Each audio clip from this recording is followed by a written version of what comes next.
Gummy itulah sebenarnya rahsia chain loop Metanov ni. Kalau nak tahu main, tak ada rahsia dah lepas ni. Sebab tu orang pakai chain loop Metanov, orang cakap apa? Kurang merecit dekat sport rim.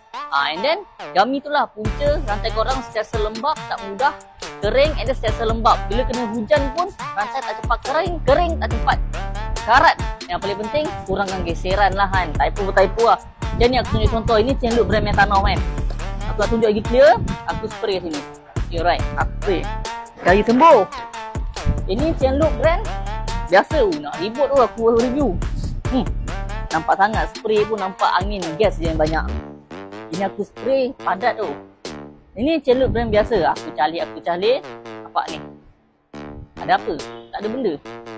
Lepas tu punca sport rim kau mudah mercik. Dia spray chain loop auto. Ini chain loop Metanov. Nampak ni. Bila aku nampak ni. Right. Nampak ini Gummy dia ni kan. Sebab tu chain loop Metanov ni kita panggil chain loop yang heavy duty. So kurang mercik. Kalau korang pakai dengan betul spray ya. Macam aku dapat beberapa review. Dan nanti aku buat video tu sebab apa yang dia silap kan. Dia spray dalam keadaan rantai betul-betul terlampau laju. Aku tak tahulah dia masuk gear berapa. Memang betul-betul laju. Lepas tu dia spray. Member ni tak sempat lagi nak peluk rantai tu. Nak betul serap ke rantai, dah terbang dah gam tu dekat sport rim. Lepas tu komplain macam air spray rantai ni. Tapi sayangnya begitu buruk.